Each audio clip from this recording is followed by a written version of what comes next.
Assalamualaikum Ibu. Waalaikumsalam. Selamat pagi Ibu. Bagaimana kabarnya Ibu? Alhamdulillah baik. Alhamdulillah sehat Ibu ya. Sebelumnya Ibu, saya ucapkan terima kasih atas waktunya yang telah diberikan kepada saya. Ada beberapa hal Ibu yang ingin saya tanyakan terkait peran Ibu sebagai kepala sekolah dalam pengambilan keputusan berbasis nilai-nilai kebijakan sebagai pemimpin Ibu. Untuk pertanyaan yang pertama Ibu, selama ini bagaimana Anda dapat mengidentifikasi kasus-kasus yang merupakan dilema etika atau bujukan moral Ibu? Seperti yang kita ketahui bersama bahwa yang namanya kasus atau di lingkungan manapun pasti akan beragam. Juga seperti kita di warga sekolah kita ini, itu adalah sangat wajar ya masalah-masalah yang datang atau juga kasus. Adapun juga kadang biasa datang ketika ada kepentingan yang tidak sama di antara etnis yang ada di sekolah. Ya, baik Ibu. Untuk pertanyaan kedua, selama ini bagaimana Ibu menjalankan pengambilan keputusan di sekolah Ibu, terutama untuk kasus-kasus di mana ada dua kasus kepentingan yang sama-sama benar atau sama-sama mengandung nilai kebajikan, bagaimana? Ya tentunya yang pertama kita mencari dulu untuk permasalahannya, titik permasalahannya di mana, dan akan melakukan pendekatan kepada yang memiliki kasus tersebut. Ya, baik Ibu. Untuk pertanyaan yang ketiga, langkah-langkah atau prosedur seperti apa yang biasanya Ibu lakukan selama ini dalam pengambilan keputusan?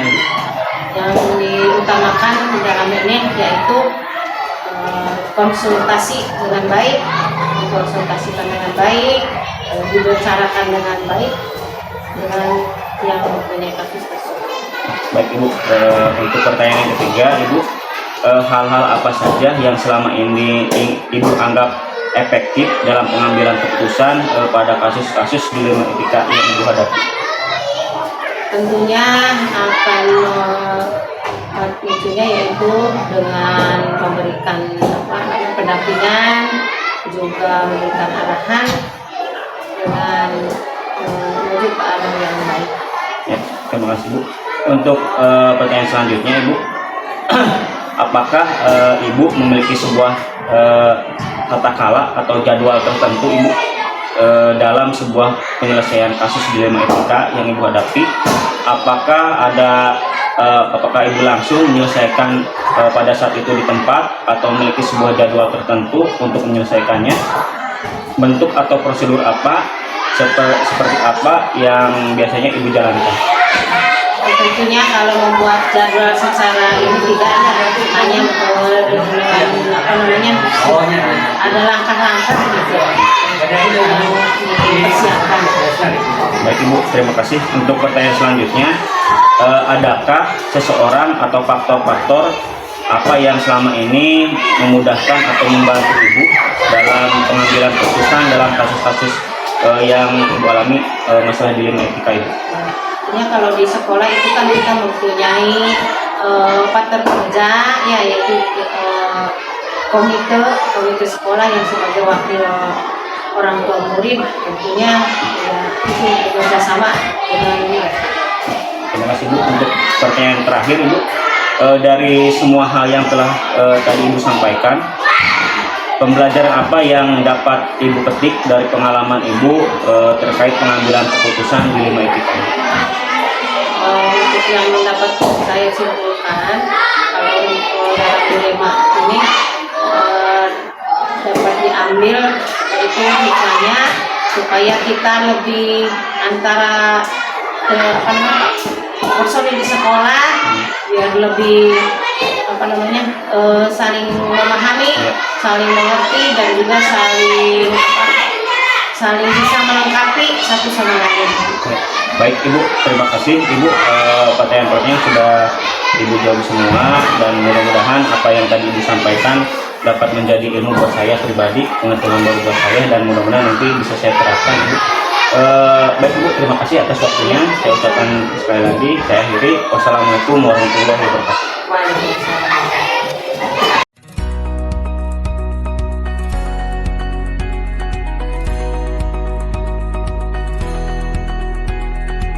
Assalamualaikum warahmatullahi wabarakatuh, Pak. Waalaikumsalam warahmatullahi wabarakatuh.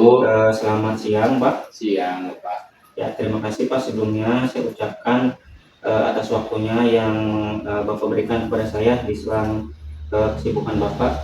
Ada beberapa hal Pak yang ingin saya tanyakan terkait peran Bapak sebagai kepala sekolah dalam mengambil keputusan. Ini terkait dengan pengambilan keputusan berbasis nilai-nilai kebajikan sebagai pemimpin di sekolah terkait dilema etika dan rujukan moral. Untuk pertanyaan pertama Pak, selama ini bagaimana Bapak mengidentifikasi kasus-kasus yang merupakan dilema etika atau rujukan moral, Pak? Ya, terima kasih sebelumnya ya Pak Didi dengan terkait mungkin salah satu tugas ya yang sedang Bapak laksanakan, yaitu terkait dengan dilema etika atau rujukan Iya, moral itu.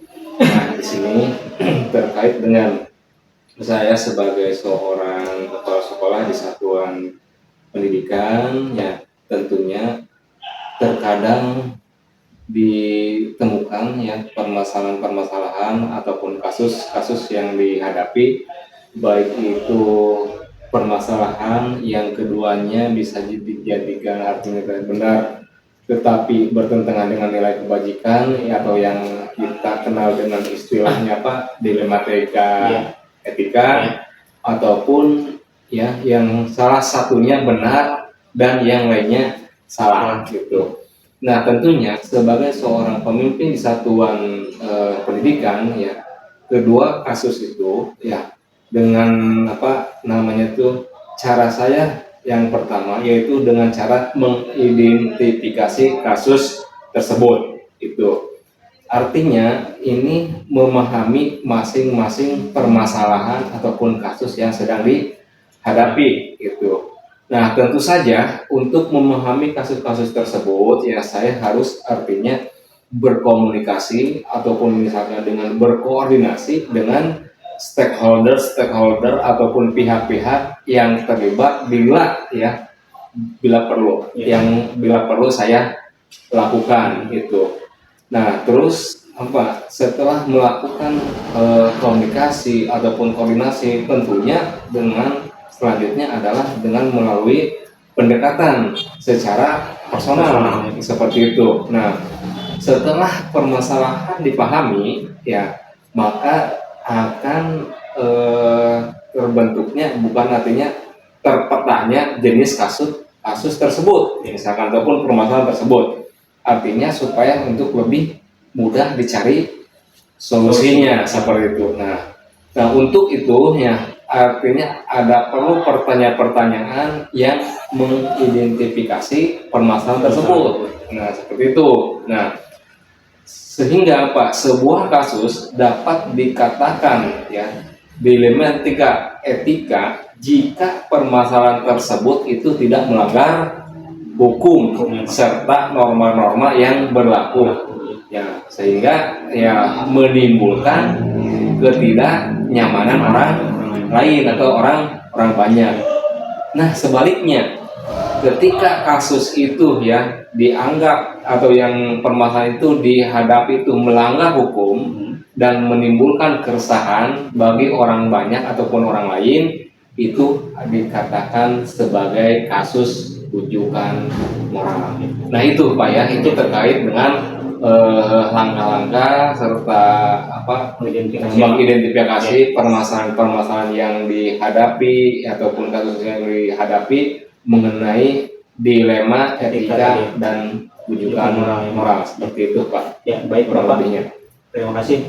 Kemudian untuk pertanyaan yang kedua, Bapak, selama ini bagaimana Bapak menjalankan pengambilan keputusan di instansi Bapak, di sekolah Bapak, terutama untuk kasus-kasus di mana ada dua kepentingan yang sama-sama benar atau sama-sama mengandung nilai kebajikan. Nah tentunya ya setelah tadi kita lihat yang mengenai mengidentifikasi apa permasalahan-permasalahan, dan tentunya di sini ada dua kepentingan ataupun kasus ya, mengenai sama-sama benar atau sama-sama mengandung nilai kebajikan. Nah, untuk kasus etika ini ya, harus ada pertimbangan hal yang dianggap sama-sama benar ya tersebut. Ya. Apakah ya hal tersebut ya berbenturan dengan kepentingan perorangan atau banyak orang dan mengandung nilai-nilai kebajikan berupa kebenaran atau kesetiaan. Nah, melihat rasa adil atau belas kasihan akankah berdampak untuk saat ini atau seterusnya.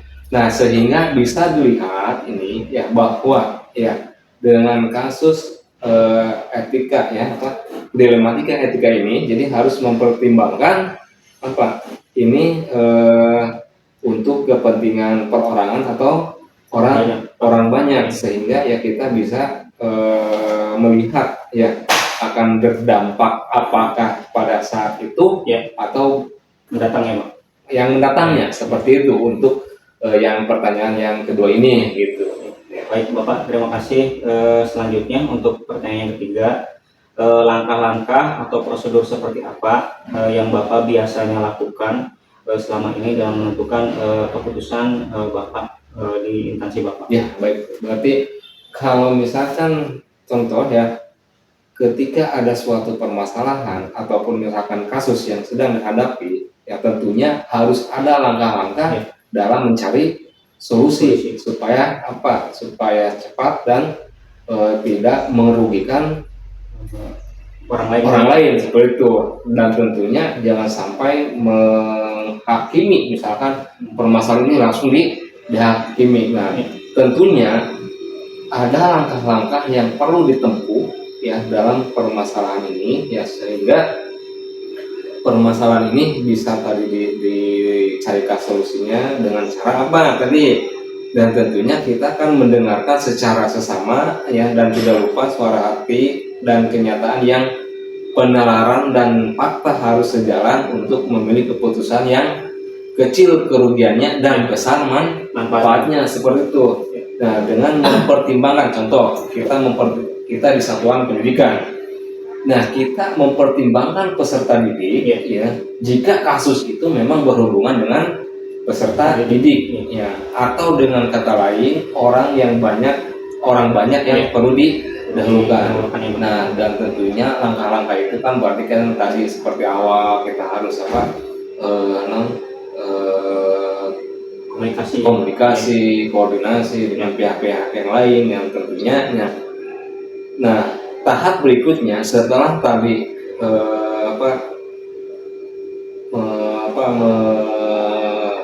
langkah-langkah yang berikutnya itu secara itu kan menginventarisir lah seperti itu, mengidentifikasi. Setelah mengidentifikasi permasalahan, tentunya ke tahap yang selanjutnya itu investigasi dengan memeriksa ya fakta-fakta ataupun ya data-data yang akurat. Jangan sampai ketika kita sudah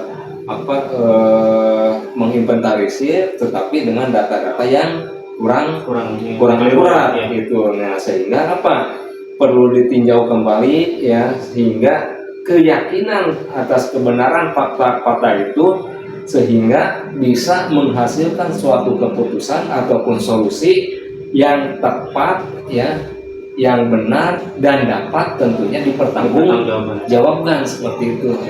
Ya baik Pak, luar biasa sekali jawabannya. Kemudian untuk pertanyaan yang keempat Pak, ya, hal-hal apa yang selama ini Bapak anggap efektif dalam mengambil keputusan pada kasus-kasus tadi dilema etika tersebut? Ya, baiklah. Nah, dalam kasus pengambilan keputusan dengan dilema etika, hal yang efektif perlu dilakukan oleh seorang untuk mengambil sebuah solusi adalah dengan menentukan inti pokok apa ini sih permasalahannya ya tersebut, sehingga dapat berpikir secara objektif ya, intinya cari dulu ini pokok permasalahan atau inti pokok permasalahannya seperti itu. Baik Pak. Kemudian selanjutnya Pak, pertanyaannya, eh, hal-hal apa yang selama ini merupakan tantangan Pak Ya, dalam pengambilan keputusan pada kasus-kasus dilema etika ini Pak? ya tentunya ya ada dalam setiap menyelesaikan suatu permasalahan ataupun kasus-kasus ya yang sehingga diambil solusi, pasti ada kemungkinan ya pihak-pihak yang tidak menerima dengan keputusan tersebut. Ya, tapi setidaknya proses yang kita ambil, proses yang kita ampuh, mulai dari mengidentifikasi, terus langkah-langkah tadi, itu kan minimalnya kita sesuai dengan apa yang kita Prosedur ya Pak? lah secara prosedurnya itu, sehingga apa solusi kita berprinsip ya memperkecil apa kerugian ya, dan kita lebih mengutamakan manfaatnya orang banyak ya Pak. untuk orang banyak seperti itu. Ya, itu Pak. Terima kasih Bapak. Baik, pertanyaan selanjutnya Bapak, apakah Bapak memiliki sebuah tata kala atau jadwal tertentu dalam sebuah penyelesaian kasus dilema etika ini? Apakah Bapak langsung menyelesaikan di tempat pada waktu itu, atau memiliki sebuah jadwal untuk menyelesaikannya? Bentuk atau prosedurnya seperti apa Bapak? Ya, baik, ketika saya di sini tidak mempunyai jadwal yang khusus dalam menyelesaikan masalah-masalah. Tentunya ketika terjadinya suatu permasalahan ataupun kasus, maka pada hari itu juga ya harus diselesaikan. Jangan sampai berlarut-larut sehingga ya tertunda-tunda, sehingga kan menimbulkan pemikiran yang lain yang seperti itu. Nah, ketika terjadi permasalahan pada waktu itu diselesaikan dengan langkah-langkah dan prosedur yang ditempuh, sehingga apa bisa menghasilkan sebuah solusi yang efektif dan efisien, sehingga solusi itu bisa jawabkan seperti itu. Jadi intinya tidak mempunyai jadwal khusus. Ketika ada permasalahan harus segera diselesaikan seperti itu. Ya, baik Bapak. Untuk pertanyaan selanjutnya, adakah seseorang atau faktor-faktor apa yang selama ini mempermudah atau membantu Bapak dalam mengambil keputusan dalam kasus-kasus dilema etika ini? Ya, tentunya ada beberapa faktor ya dalam menyelesaikan dilema etika ini. Ya, tentunya yang pertama, jangan sampai lepas komunikasi itu. Yang kedua, jangan sampai lepas dengan koordinasi dengan pihak-pihak ataupun stakeholder yang terlibat, sehingga apa ya pendekatan yang ditempuh secara personal itu dapat kita dapat mencari ataupun bisa memperoleh tentang apa yang menjadi faktor yang mempermudah dan mengambil dalam suatu keputusan seperti itu. Ya, Pak. Baik Bapak, untuk pertanyaan yang terakhir Bapak, dari semua hal yang tadi telah Bapak sampaikan, pembelajaran apa yang kira-kira dapat Bapak petik dari pengalaman Bapak mengambil keputusan dilema etika ini? Baik, berarti ada setiap permasalahan, setiap kasus yang terjadi itu memang ada hikmahnya. Yang pertama mungkin bisa ketika ada permasalahan otomatis harus dijadikan harus dicarikan solusinya. Dan dalam mengambil sebuah solusi atau keputusan, ya maka mengidentifikasi ya jenis-jenis permasalahan ataupun kasus harus bisa dilakukan ya lebih awal. Ya tadi jangan sampai berlarut-larut ya, untuk dapat menentukan langkah berikutnya apa yang harus kita lakukan ataupun yang kita pilih, sehingga ya keputusan bisa diambil sesuai dengan prinsip-prinsip yang tidak merugikan siswa atau orang lain ataupun orang banyak seperti itu. Ya, Bapak terima kasih dari penjelasan Bapak tadi. Banyak sekali ilmu atau manfaat buat saya, ya Pak. Sama-sama Pak. Dan saya ucapkan terima kasih juga Pak atas waktunya. Bapak meluangkan waktu mengobrol dengan saya seperti ini. Mungkin hanya itu Pak yang saya tanyakan. Terima kasih. Ya, terima kasih. Semoga apa yang tadi saya sampaikan ya bisa bermanfaat lah. Amin, Pak. Bisa bermanfaat, dan juga akhirnya ketika terjadi suatu permasalahan ataupun kasus di lapangan ataupun di satuan pendidikan, ya kita intinya bisa mencari solusi, yaitu dengan tahapan-tahapan yang harus kita tempuh seperti tadi yang saya katakan seperti itu. Baik Bapak, Sama-sama. terima kasih kalian Ya, Pak. sama-sama terima kasih ya Pak Didi ya. Assalamualaikum warahmatullahi wabarakatuh. Waalaikumsalam warahmatullahi wabarakatuh.